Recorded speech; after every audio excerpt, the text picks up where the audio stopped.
नमस्कार दोस्तों, आज हम पढ़ेंगे कक्षा 10 का दो चर राशियों का रैखिक युग्म, चैप्टर 3 है। ठीक है, तो सबसे पहले आता है दो तो आपको पता ही है। और चर राशि, अब चर राशि कई बच्चों को ये नहीं पता होता कि क्या चर राशियाँ होती हैं और क्या अचर राशि होती है। तो चर राशि क्या है और अचर राशि क्या है ये समझ लेते हैं पहले। तो चर का मतलब होता है परिवर्तनशील,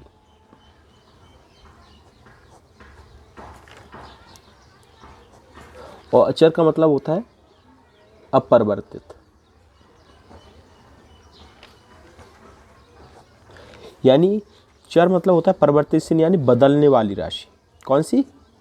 बदलने वाली राशि। क्या है? इसका मान बदलता रहता है।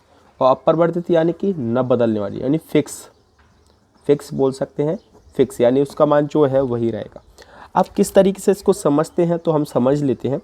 जैसे आपने देखा होगा कि जब हम क्लास LKG में थे, मान के चलो, ठीक है, तो तब हमने देखा कि ये इसको आप क्या बोलते थे बताइए? इसको क्या बोलते थे आप? 1 बोलते थे। इसको क्या बोलते थे? 2 बोलते थे। इसको क्या बोलते थे? 3 बोलते थे। और इसको 4 बोलते थे। ठीक है, और जब आप क्लास फर्स्ट में आए, ठीक है, तब भी आप इसको क्या बोलते थे? 1 बोलते थे। तब भी आप इसको क्या बोलते थे? 2 बोलते थे। तब भी आप इसको क्या बोलते थे? 3 बोलते थे। तब भी आप इसको 4 बोलते थे। और आज की डेट में आप 10th क्लास में आ गए हो, तब भी आप इसको क्या बोलते हो? 1 2 3 4, यानी जो आप पहले बोलते थे वही आप आज बोलते हो। ठीक है, तो यहाँ पे इस राशि का कभी मान बदला है क्या? नहीं बदला। तो इन राशियों को हम बोलते हैं अचर संख्या। क्या बोलते हैं? अचर संख्या। समझ में आ गया? अचर संख्या। ठीक है, जैसे हम पहले भी पढ़ते थे कि 1000 ग्राम बराबर 1 लीटर होता है। सॉरी, हजार ग्राम बराबर 1 kg होता है, वो आज भी होता है। तो ये क्या है? ये एक अचर राशि है। तो अचर राशि आपको समझ में आ गया, जिसका मान नहीं बदलता। जैसे कोई भी वजन की चीज़ ले लीजिए, ठीक है। और ऐसी राशि जिनका मान बदलता हो तो आपने देखा होगा x। ठीक है, आपने कभी कभी जब आप 6 में पढ़े होगे तो कभी x का मान 4 आ रहा होगा, कभी x का मान 2 आ रहा होगा, कभी x का मान 3 आ रहा होगा, यानी स्थिति के अनुसार बदल जाए। तो उस मान को हम बोलेंगे चर राशि। क्या बोलेंगे उसको? चर राशि। अब और एग्जांपल लेके समझ लेते हैं। मान के चलो आप एक सब्जी, आप अभी जनवरी में आप गए, ठीक है, जनवरी में आप एक मार्केट में गए और आपने देखा कि 1 kg,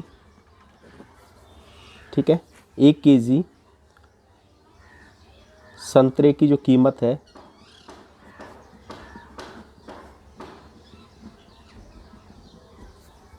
वो है 10 रुपये है। यहाँ तक पास हुए? 1 kg, अब जनवरी में गए तो 1 kg संतरे की कीमत कितनी है? 10 रुपये। ठीक है, और आप जब फरवरी में गए तब 1 kg संतरे की कीमत कितनी हो गई? मान के चलो 20 रुपये हो गए। ठीक है, हो सकता है। ठीक है, और जब आप मार्च में गए तब 1 kg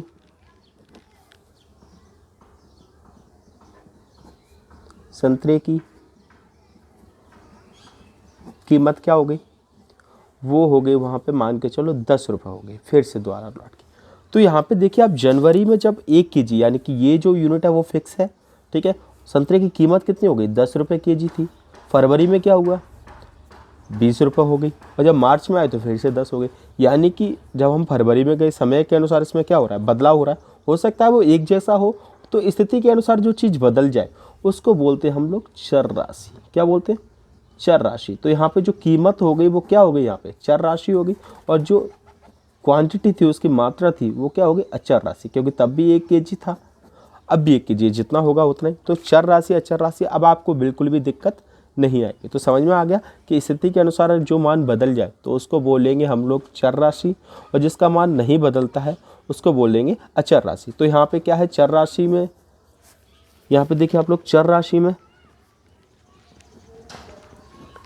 जितने भी अल्फ़ाबेट हैं, जैसे ABC, ठीक है, XYZ, यानी कुछ भी यहाँ पे ले सकते हैं हम लोग चर राशि में। ठीक है, इस तरीके से मान होते हैं। और अचर राशि में क्या होता है? अचर राशि में नंबर्स आते हैं जितने 1 2 3 4 एंड सो ऑन इनफाइनाइट तक आप कौन सा भी नंबर ले सकते हो, तो वो अचर राशि में। तो इतना ही आप समझ लीजिए कि चर राशि और अचर राशि अब आपको समझ में आ गया होगा। अब बात करते हैं रैखिक समीकरण क्या होता है। तो रैखिक समीकरण क्लास 9th में पढ़ चुके हैं। तो ऐसा समीकरण रैखिक समीकरण क्या होता है? ऐसा समीकरण जिसकी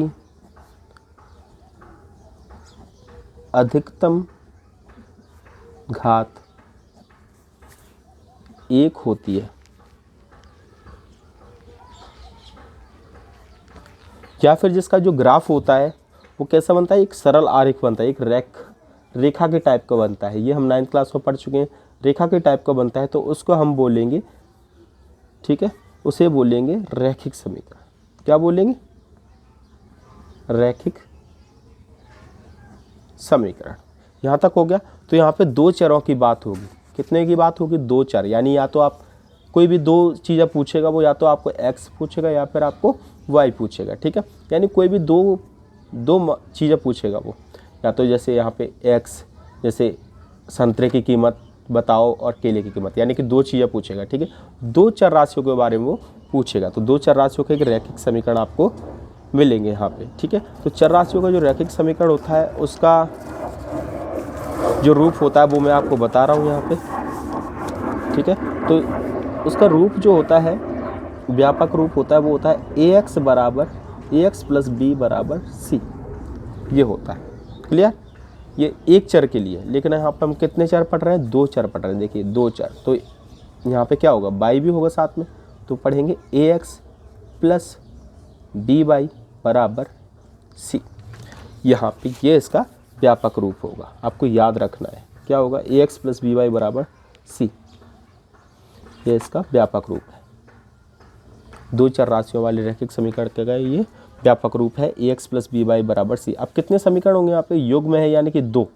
युग्म का मतलब होता है जोड़ा, यानी 2 समीकरण होंगे। तो यहाँ पे होगा ax प्लस बी वाई बराबर c और ax प्लस बी वाई बराबर c। अब यहाँ पे ये कितने हैं? 2। यहाँ पे देखो a, b और c, ये क्या है? अचर संख्या। क्या है यहाँ पे? अचर संख्या a, b, c। यानी यहाँ पे इन जगहों पे क्या आएंगे? नंबर आएंगे कोई भी, ठीक है। और चर संख्या क्या है यहाँ पे? चर संख्या आपके x और y, यानी कि जो x और y आपके क्या है? चर है। इनको ही आपको ज्ञात करना होगा, ठीक है। अब करते हैं यहाँ पे, देखो ax p। अब यहाँ पे क्या है? ये संख्या एक जैसी भी हो सकते हैं, अलग अलग। तो यहाँ पे हम इसको a1, इसको क्या नाम देंगे? b1, और इसको नाम देंगे c1, और इसको नाम देंगे a2, इसको नाम देंगे b2, और इसका नाम देंगे c2। तो इस तरीके से आपको ये समीकरण 1 मिलेगा और ये समीकरण 2 मिलेगा। समझ में आ गया? ये 2 व्यापक रूप हो गया दोनों समीकरण का। युग्म का व्यापक रूप हो गया ये आपको याद रखना है, ठीक है। ये आपको याद रखना है हमेशा, ठीक है। a1x प्लस b1y बराबर c1 और a2x प्लस b2y बराबर c2। ये इतना आपको याद रखना है। अब बात करते हैं और एक एग्जाम्पल लेके समझ लेते हैं कि क्या है इसमें। तो क्या है, देखिए पढ़ते हैं। एक क्रिकेट टीम के कोच ने, एक क्रिकेट टीम का कोच है, ठीक है, उसने 3 बल्ले और 6 गेंद 3900 रुपये में खरीदी। कितने में? 3900 रुपये में खरीदी। इसी तरह उसने 1 बल्ला और 3 गेंद 1300 रुपये में खरीदी। इसे आपको किस में लिखना है? बीजगणितीय रूप में लिखना है। बीजगणितीय रूप में आपको व्यक्त करना। आप देखो किस तरीके से करते हैं, इसको समझ लीजिए। अगर आपने इसको एक बार समझ लीजिए तो समझ लीजिए आपके लिए 3 चैप्टर कुछ भी नहीं है, बहुत ईजीली आप उसको सॉल्व कर लोगे। तो क्या करना है यहाँ पे आपको, देखिए यहाँ पे देखिए एक क्रिकेट टीम का कोच है, 3 बल्ले और 6 गेंद। अब देखिए यहाँ पे 3 बल्ले और 6 गेंद की इकट्ठी कीमत बता दी उसने 3900 रुपये, और यहाँ पे 1 बल्ला और 3 गेंद की कीमत बता दी 1300 रुपये। लेकिन हमको ये नहीं पता कि 1 बल्ले की कीमत कितनी है और 1 गेंद की कीमत कितनी है। मान के चलो आप ही हो उस जगह पे, ठीक है, आप उस क्रिकेट टीम के कोच हो और आप एक बल्ला लेने गए मार्केट में। उस बल्ले की कीमत 100 रुपये है। कितनी है? 100 रुपये, ठीक है। तो आपने एक बल्ला खरीदा तो वो कितने का आया? 100 रुपये का आएगा, ठीक है। और आपने एक गेंद खरीदी, गेंद की कीमत 50 रुपये है, ठीक है। तो बताओ कितने की होगी एक गेंद? 50 रुपये की होगी, ठीक है। अब क्या करेंगे? अब आप क्या करोगे? जैसे आपने एक गेंद खरीद ली 100 रुपये की, एक बल्ला खरीद लिया, दोनों को आप क्या करोगे? बिल बनवाओगे तो क्या करोगे? इन दोनों को क्या करोगे? जोड़ोगे तो कितना रुपये आप दोगे? 150 रुपये दोगे। यहाँ तक बात समझ में आ गई? अभी नहीं समझ में आई तो आगे आपको क्लियरली समझ में आ जाएगी, ठीक है। और देखिए आप यहाँ पे, अब इसी तरीके से मान लो कि अब यहाँ पे अगर आप इसी की कीमत को अगर हम यहाँ पे 2 बल्ले लेते, आप कितने लेते? 2 बल्ले, तो आप क्या करते? 2 गुणा 100 करते, तो आप कितने रुपए देते? 200 रुपये देते। 3 बल्ले लेते हो तो 300 देते, 4 बल्ले लेते तो 400 देते। इसी तरीके से अगर आप 2 बॉल लेते, मान लो 3 बॉल लेते, तो आप क्या करते? 3 गुणा 50 करते कि नहीं? यानी आपको कितने रुपए देने होते? 150 रुपये देने होते। फिर से आप क्या करते? बिल बनवाते, और आपको क्या करना पड़ता है? ये वाली कीमत और ये वाली कीमत दोनों क्या करना पड़ता है? जोड़ना पड़ता है। ऐसा ही तो करते। लेकिन यहाँ पे तो हमको पता है कि हम एक बल्ले की कीमत 100 रुपये और गेंद की कीमत 50 रुपये, लेकिन यहाँ पे नहीं पता। तो हम उस कीमत को क्या मान लेते हैं? उस कीमत को हम मान लेते हैं, मान लो हम उस बल्ले की कीमत को मान लेते हैं x मान लेते हैं। कितना मान लेते हैं? x, ठीक है। उस टाइम पे अगर आप एक बल्ला लेते तो क्या होता? 1 गुणा x, यानी कि कितनी कीमत होती उसकी? x रुपये होती कि नहीं? बात समझ में आ गई आपको, ठीक है। अगर आप 2 बल्ले लेते तो 2 इंटू एक्स करते तो कितना हो जाता? 2x हो जाता कि नहीं, ठीक है। और आप 3 बल्ले लेते तो 3 इंटू एक्स हो जाता, यानी 3x, ठीक है। इसी तरीके से आप गेंद लेते, मान लो आप एक गेंद लेते तो क्या होता? मान लो गेंद की कीमत, बल्ले की कीमत को आपने x मान लिया, गेंद की कीमत को क्या मान लिया? y मान लिया, ठीक है। अगर आप एक गेंद लेते तो 1 इंटू वाई, क्योंकि कीमत को तो हम यहाँ पे मल्टीप्लाई करते हैं ना, जितनी आप क्वांटिटी ले, जैसे आपने एक गेंद ली तो 1 इंटू वाई हो गया, ठीक है। और 2 लेते तो 2 इंटू वाई हो जाता, 3 लेते तो 3 इंटू वाई हो जाता। समझ में आ गया आपको? फिर आप क्या करते? दोनों को जोड़ देते, ठीक है। दोनों को जोड़ते, यानी कि आपने मान के चलो आपने,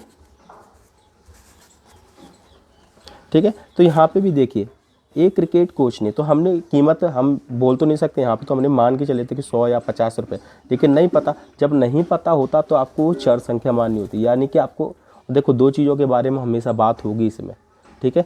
3 के बारे में नहीं होगी, सिर्फ 2 के बारे में बात होगी। तो यहाँ पे देखो, एक तो बल्ले के बारे में बात हो रही है, एक गेंद के बारे में, ठीक है। तो एक बल्ले की कीमत हम क्या मान लेते हैं यहाँ पे? इसी तरीके से सभी क्वेश्चन को करना है। तो एक बल्ले की कीमत माना, एक बल्ले की कीमत कितनी मान लेते हैं? x रुपये मान लेते हैं, ठीक है। तथा एक गेंद की कीमत क्या मान लेते हैं? क्या मान लेते हैं बताइए? 22 रुपये मान लिया। दोनों मान लिए। अब आपको क्या करना है यहाँ पे? x और y मान लिया। अब देखो, अब आपको क्या है? 2 शर्तें हैं यहाँ पे। देखो, एक क्रिकेट टीम ने के एक कोच ने 3 बल्ले और 6 गेंद 3900 रुपये में खरीदी। पहले आपको सिर्फ यहाँ तक पढ़ना है और आगे पढ़ने की ज़रूरत है ही नहीं। तो आपको पहला समीकरण मिल जाएगा। देखो, 3 बल्ले, यानी कि देखो एक बल्ला था तो 1 इंटू एक्स, 2 बल्ले थे तो 2 इंटू एक्स, 3 बल्ले 3 इंटू एक्स। तो यहाँ पे क्या लिखेंगे? 3x, ठीक है। और कितनी गेंद है? 6 गेंद। अब 6 गेंद की कीमत को क्या माना है? y माना है, तो 6 इंटू वाई, तो क्या हो जाएगा? 6y हो जाएगा। तो यहाँ पे क्या है? 6y। अब बिल जो हम देते हैं वो दोनों को जोड़ के ही तो देते हैं, तो हमने प्लस लगा दिया, बराबर कितने रुपए दिए उसने? 3900 रुपये। ये आपको कीमत उसने पहले बता दी, 3900। तो ये आपका पहला समीकरण बन गया। समझ में आया? बहुत ही आसान तरीके से मैंने आपको समझा दिया। ये आपकी पहली शर्त होगी। क्या हो गई ये? पहली शर्त, ठीक है। ऐसे आपको लिखना है। अब दूसरा, ये पहला क्लियर हो गया। अब इसी तरीके से दूसरे को, यहाँ पे कितना है? एक बल्ला, ठीक है। और एक बल्ले की कीमत कितनी है? x है। तो यहाँ पे दूसरी शर्त लिख लेते हैं, एक बल्ला यानी कि x प्लस लगाएंगे क्योंकि दोनों को जोड़ के कितनी गेंद है, 3 गेंद। गेंद की कीमत क्या है, y, तो 3 का y में गुणा करेंगे तो क्या आएगा, 3y बराबर कितने रुपए दे दिए उसने, 1300। ये हो गया उसका बीजीय रूप, यानी कि 3x + 6y बराबर 3900, x + 3y बराबर 1300। ये उसके योग बन गए समीकरण के। आई होप आप लोग को समझ में आया होगा। अगर आपको समझ में आ गया तो पहले मेरे चैनल को सब्सक्राइब कर दीजिए और बेल आइकन को प्रेस कर दीजिए।